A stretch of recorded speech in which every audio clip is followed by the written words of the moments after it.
Olá pessoal, estamos aqui de volta com os nossos estudos de geografia, dessa vez no capítulo 2, retomando o capítulo 2, o tema cooperação regional. Vamos discutir um pouco sobre os blocos econômicos e outros tipos de organizações entre os países. Então, de forma geral, primeiramente o que a gente pode entender sobre um tipo de organização ou de um bloco econômico, uma associação entre os países, essas três palavras grifadas aqui, eles sempre têm o objetivo de facilitar a relação, fortalecer esses países que participam dessa união. Pode ser um fortalecimento econômico, pode ser um fortalecimento político, um fortalecimento social, mas sempre terão o interesse de fortalecer os países que dela participam. Aqui a gente tem uma charge, apresentando aqui a União Europeia, essa aqui é a bandeirinha da União Europeia, cada estrelinha dessas amarelas representaria aí um país, e a gente vê aqui a discussão, todos dentro do mesmo barco, que seria aqui o bloco econômico, mas eles brigando aqui, uns pedindo ajuda, outros sendo agredidos, outros aqui assustados, outros batendo, então mostrando aí que a relação entre esses países que fazem parte desse bloco econômico, não só desse bloco econômico, às vezes de outros também, a União Europeia que está sendo usada como exemplo, mas essa relação nem sempre é muito harmoniosa, certo? A gente vai entender um pouquinho melhor isso ao longo do estudo desse capítulo. Seguindo então, aqui, sobre os tipos de blocos econômicos. Bom, nós vamos entender que existem níveis de integração entre os blocos econômicos. É isso que a gente vai entender nessa parte aqui do conteúdo, E esses níveis de integração determinam diretamente o que acontece de maneira mais livre ou menos livre dentro dos blocos econômicos. Aqui nós temos uma tabela, essa aqui é uma fotinho, o Porto de Rotterdam, na Holanda, um dos maiores portos do mundo aqui. Aqui nós temos uma tabela que exemplifica muito bem isso. Então nós temos aqui os níveis de integração dos blocos econômicos, a zona de preferência tarifária, o primeiro nível, a zona de livre comércio, o segundo nível, a União Aduaneira, o terceiro, o Mercado Comum, o quarto, e por fim a União Econômica e Monetária, o nível mais complexo de integração, de maior integração entre os países que participam de um bloco econômico. E aqui nós temos alguns tipos algumas características, digamos assim, quanto à circulação de mercadorias, quanto às tarifas externas, ou seja, impostos com outros países, quanto à circulação de pessoas, capitais aqui significa dinheiro, e serviços, atividades que são feitas fora dos países, do país de origem, quanto à moeda e um exemplo. Então a gente pode entender aqui, por exemplo, que uma zona de preferência tarifária, tendo como citação aqui como exemplo a ALAD, Associação Latino-Americana para o Desenvolvimento e Integração, a gente vai falar dela um pouquinho adiante aí na próxima aula, é um dos tipos de organização aqui existentes na América Latina, mas usando a ALAD como exemplo, nós vemos que quanto às mercadorias, ou seja, a circulação de mercadorias, algumas mercadorias têm tarifas preferenciais. Significa que, por exemplo, vamos chutar qualquer coisa aqui. O leite pode circular livremente entre os países que fazem parte da ALAD, mas o trigo, por exemplo, não. Então, eu estou dando só um exemplo hipotético aqui, mas algumas mercadorias são entendidas como preferenciais e por isso tem tarifas especiais para circulação entre um país e outro. Quando a gente fala de tarifas, a gente está falando de imposto, imposto de circulação dessa mercadoria entre um país e outro. Quando a gente fala das tarifas externas agora, ou seja, tarifas para que os países membros do grupo negociem com países de fora do grupo. Isso é o que a gente chama de tarifa externa, No caso das tarifas externas, nesse tipo de integração aqui, que chama de zona de preferência tarifária, cada país do grupo possui uma tarifa diferente para comércio com países de fora do grupo. Ou seja, cada país que faz parte do grupo negocia com países de fora da maneira que ele quiser. Ele não precisa seguir regras do grupo. A única regra que existe para ele é que algumas das atividades, das mercadorias que são negociadas entre eles têm tarifas comuns, que é essa primeira característica. No que diz respeito à circulação de pessoas e capitais e serviços, a cada país estabelece as suas regras. E no que diz respeito à moeda, cada país também mantém a sua própria moeda. O exemplo é a ALAD. Quando a gente evolui para o lado de cá, uma zona de livre comércio, então a gente vai observar que, no que diz respeito às mercadorias, enquanto aqui na zona de preferência tarifária eram algumas mercadorias, Na zona de livre comércio, existe a livre circulação de todas as mercadorias. Quanto à tarifa externa comum, permanece a mesma coisa, né? Cada país negocia com os países de fora do grupo da forma que ele quiser. Quanto à circulação de pessoas, também permanece a mesma coisa, pessoas, capitais e serviços. Quanto à moeda, permanece a mesma coisa. E um exemplo desse tipo aqui é o NAFTA, né? O Acordo de Livre Comércio da América do Norte. O NAFTA, inclusive, aí que foi extinto, né, pelo presidente Trump. Seguindo, o próximo nível de integração seria chamado de União Aduaneira. Então, no que diz respeito ao primeiro critério, ele mantém a mesma condição da zona de livre comércio, né? Ele tem que avançar, então ele mantém essa mesma condição e ele avança aqui na próxima característica, no que diz respeito à tarifa externa, né? Enquanto na zona de livre comércio, cada país pratica a tarifa que quiser com os países de fora do grupo, ou seja, cobra o imposto que quiser, define os seus próprios impostos. Numa união aduaneira, existe o que chama-se de TEC, Tarifa Externa Comum, ou seja, todos os países membros cobram os mesmos impostos de países de fora, certo? Então existe o que a gente chama de Tarifa Externa Comum. Não sei se vocês conseguiram ouvir aí agora, mas os meus cachorros aí andaram latindo demais agora aqui. Bom, vamos lá, vamos seguir. Na União Aduaneira, então, quanto à circulação de pessoas, capitais e serviços, permanecem as mesmas regras. Quanto à moeda, também permanece a mesma regra. Um exemplo disso é o nosso Mercosul aqui, certo? Então, a gente avançou nessa característica, né, na tarifa externa. Quando a gente passa para o mercado comum, que é o próximo nível de integração, quanto às mercadorias, permanece a mesma coisa, né? Livre circulação agora, circulação de mercadorias é livre. Quanto à tarifa externa, também permanece a mesma coisa da União Aduaneira, ou seja, tarifa externa comum, TEC, só aqui, resumido, certo? E agora a gente avança no que diz respeito à circulação de pessoas, capitais e serviços. Ou seja, enquanto na União Aduaneira cada país definia como isso era feito, no mercado comum existe a livre circulação de pessoas, de capitais, ou seja, de dinheiro, certo? E de serviços. Significa que dinheiro, a pessoa de um país pode abrir uma conta num banco do país vizinho, e de serviços, por exemplo, um professor pode dar aula no país vizinho, por exemplo, certo?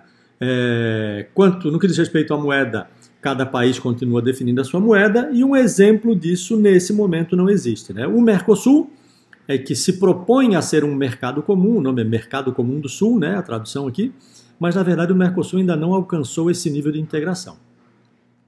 E seguindo então para o nível de maior integração, chamado União Econômica e Monetária. Quanto às mercadorias, a gente permanece com livre circulação, quanto à tarifa externa, a gente permanece com uma tarifa externa comum, quanto à circulação de pessoas e serviços, a gente permanece com a livre circulação e agora a gente avança no que diz respeito à moeda. Ou seja, numa União Econômica e Monetária, nós temos uma moeda comum. O único exemplo que nós temos desse tipo de integração hoje no mundo é a União Europeia. A moeda comum da União Europeia é o euro, certo? Então esse é um quadro que exemplifica claramente quais são os níveis, né, e as características, o que vai mudando de um modelo de integração para o outro. Seguindo aqui, quando a gente fala de cooperação regional, né, ou seja, a união desses países aí para constituírem blocos econômicos, associações, organizações e tal, a gente tem que entender que sempre, né, isso aqui está muito claro assim, para falar o que eu quero, que a busca conjunta de estratégias de desenvolvimento, entre outros objetivos, também pode promover a formação desses conjuntos regionais. Ou seja, aqui a gente está buscando desenvolver, né, os países que fazem parte do grupo, certo? De qualquer maneira, como fala aqui, destaca-se a ideia de cooperação, de ajuda mútua, de solidariedade, de ação conjunta, certo? Aqui nós temos um mapinha que exemplifica aí os principais blocos econômicos, organizações e associações pelo mundo afora, né? Aqui na América, todos eles, aqui o quadradinho verdinho a gente tem o Mercosul, né? Os países que fazem parte, aqui essa bolinha azul escura, o NAFTA e a Associação para a Cooperação Econômica da Ásia e do Pacífico, né? Que está aqui daí no Pacífico, certo? E passando para a próxima folha, aqui, os desafios da cooperação regional. Então, o que eu gostaria de destacar aqui para vocês é que quando a gente fala de cooperação regional, ou seja, da criação de um bloco econômico, uma organização, uma associação entre os países, sempre que isso acontece, é normal, está aqui no meinho, aqui, ó, é normal que os países que fazem parte abram mão de um certo grau de sua soberania, ou seja, eles perdem um pouquinho da sua soberania, né, da sua autonomia na tomada de decisões, porque afinal de contas eles têm que participar de um acordo onde as normas são decididas de maneira conjunta. Então, em algum detalhe, o país vai deixar de decidir sozinho, né, seria a autonomia dele, abrir mão de sua soberania, para aceitar aquilo que o grupo decidir, certo? Então, sempre há algum tipo de perda de soberania, né, abrir mão de certo grau de sua soberania. E outra coisa importante de ser destacada aqui, está aqui no finalzinho, além disso, os países integrantes de um bloco muitas vezes apresentam disparidades econômicas. Esse é um dos grandes motivos que gerou aquela charge que a gente viu lá no início a respeito da União Europeia. Muita disparidade econômica entre um país e outro, e isso acaba dificultando, né, econômica, social ou política. Lá a gente tem essas três coisas acontecendo. Isso acaba dificultando esses acordos de cooperação, né? E as negociações ficam muito comprometidas, certo? Aqui a gente tem o outro lado daquele mapinha da página anterior, né? Aqui os outros países da APEC, que eu estava mencionando ali anteriormente, esse da bolinha azul, ó. Seguindo, aqui, vamos falar da União Europeia. Bom, a União Europeia, como eu falei para vocês, é o exemplo máximo de bloco econômico no mundo hoje, né? De maior integração. O exemplo de maior integração entre países é a União Europeia. A União Europeia é o bloco também mais antigo, ele já surgiu lá no finalzinho da Segunda Guerra Mundial, em 1944, estava quase acabando a Segunda Guerra Mundial, e surgiu porque alguns países, não com o nome de União Europeia, é claro, quando eu falo que surgiu lá no finalzinho da Segunda Guerra Mundial, não é a União Europeia, mas os primeiros acordos que levaram à formação da União Europeia. E esses primeiros acordos, então, foram estabelecidos entre três países, Bélgica, Holanda e Luxemburgo, né? Aqui, Países Baixos, que é a Holanda, a Bélgica e Luxemburgo. Esse grupo ganhou o nome, então, de Bélgica, Holanda e Luxemburgo, de Benelux. Bélgica, o NE aqui de Netherlands, que são os Países Baixos, a Holanda, e o Lux de Luxemburgo, então Benelux, lá em 1944. O objetivo deles era, já identificando já vendo aquela destruição toda, né, da Segunda Guerra Mundial, eles buscando já um acordo entre eles para facilitar a reconstrução dos seus países, certo? Naquele momento, o que eles buscavam era assim, o primeiro nível de integração dos blocos econômicos, então era reduzir alguns impostos, né, ou conceder isenção de alguns impostos e tarifas alfandegárias, né? Quando a gente fala em tarifa alfandegária, é essa tarifa de passar de um país para o outro, certo? Lá em 1951, então, esse Benelux recebeu a entrada de novos países, né? França, Alemanha Ocidental e Itália. Esses países juntos agora, então, Bélgica, Holanda, Luxemburgo, França, Alemanha e Itália, quando a gente fala aqui Alemanha Ocidental, porque nesse período de 1945 até 1991, a Alemanha ficou dividida em dois países, a gente já falou disso um pouquinho aí nas outras aulas, né? Ficou dividida então entre a Alemanha Ocidental, que aderiu ao bloco capitalista, e a Alemanha Oriental, que aderiu ao bloco socialista, então, certo? Então, em 1951, a entrada de 3 novos membros, certo? E esse Benelux ganha um nome novo, fica sendo chamado de SECA, que significa Comunidade Europeia do Carvão e Aço. Okay? Então, nesse momento, estava mais claro os objetivos do grupo de negociar aí carvão e aço, que eram matérias-primas e fontes de energia básicas, né, para reconstrução, para a construção de máquinas, indústrias e tal. Lá em 1957, então, um novo avanço, né, novos países começam a entrar e esse grupo ganha um nome novo e fica sendo chamado agora, então, de Comunidade Econômica Europeia, a CEE. Nesse momento acontece um tratado, né, o tal do Tratado de Roma, ele que estabelece a Comunidade Econômica Europeia, e aqui a Comunidade Econômica Europeia, que nasceu lá como Benelux, passa a se caracterizar como uma união aduaneira, né? União aduaneira que nós vimos lá na primeira página, já na segunda página, naquele quadro, é o terceiro nível de integração entre os blocos econômicos. Então, lembrando aqui, a União Aduaneira prevê a livre circulação de mercadorias, prevê uma tarifa externa comum entre os seus membros, certo? Então, livre circulação de mercadorias e uma tarifa externa comum entre seus membros. Tarifa externa comum significa que esses países que participavam do bloco Se fossem negociar com um país de fora do bloco, eles tinham que praticar as mesmas tarifas, mesmas taxas, mesmos impostos, certo?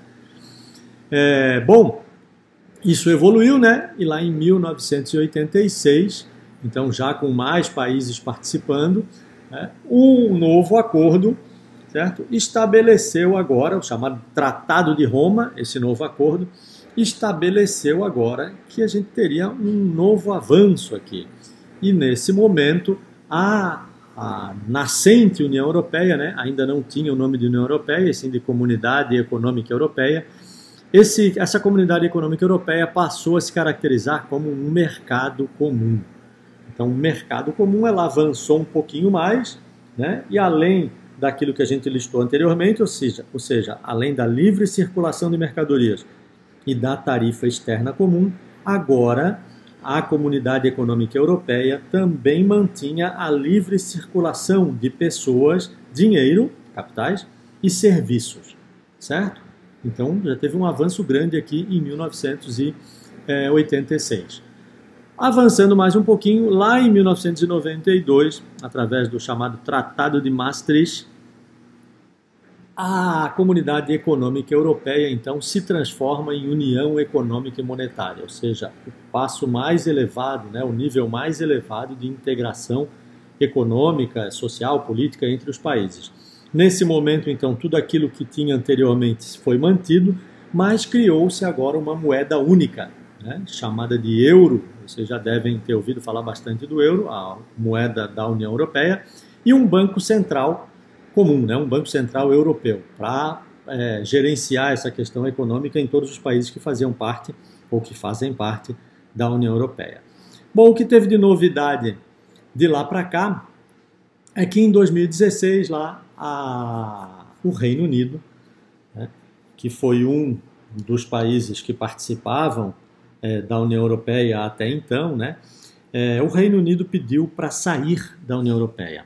O Reino Unido, que nunca entrou na União Europeia da mesma forma que os outros países, porque ele nunca assinou o chamado Tratado de Maastricht, né? Esse de 1992 aqui que estabeleceu a moeda comum, né? E o Banco Central comum. Então o Reino Unido nunca teve uma moeda única junto com a União Europeia. A União Europeia, enquanto a União Europeia tinha o euro, o Reino Unido manteve-se utilizando a libra, certo? A libra esterlina. Bom, essa integração então entre Reino Unido e União Europeia nunca foi total, como os outros países, né? E lá em 2016 eles propuseram a sair do grupo.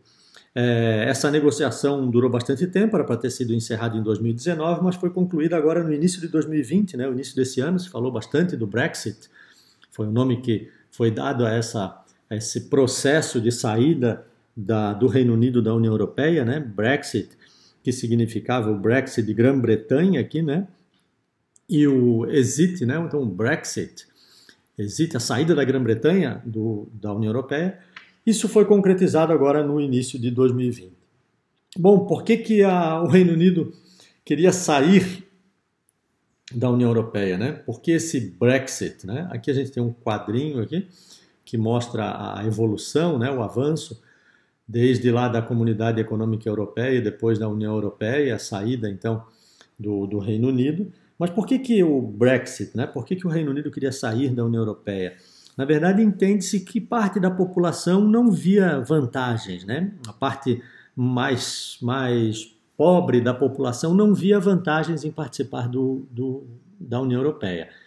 Isso acabou gerando um desconforto na sociedade, alguns políticos adotaram também essa postura, outros eram contrários a essa postura, ou seja, uns eram a favor de sair da União Europeia, outros eram contrários à saída da União Europeia, e isso evoluiu, gerou essa movimentação toda, e o que aconteceu é que agora, então no início de 2020, como eu falei, o Reino Unido saiu definitivamente da União Europeia.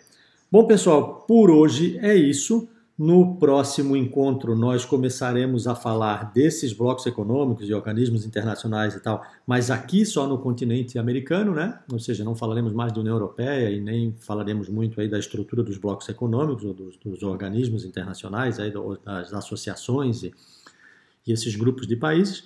Começaremos a falar mais sobre o continente americano, esses blocos econômicos aqui dentro.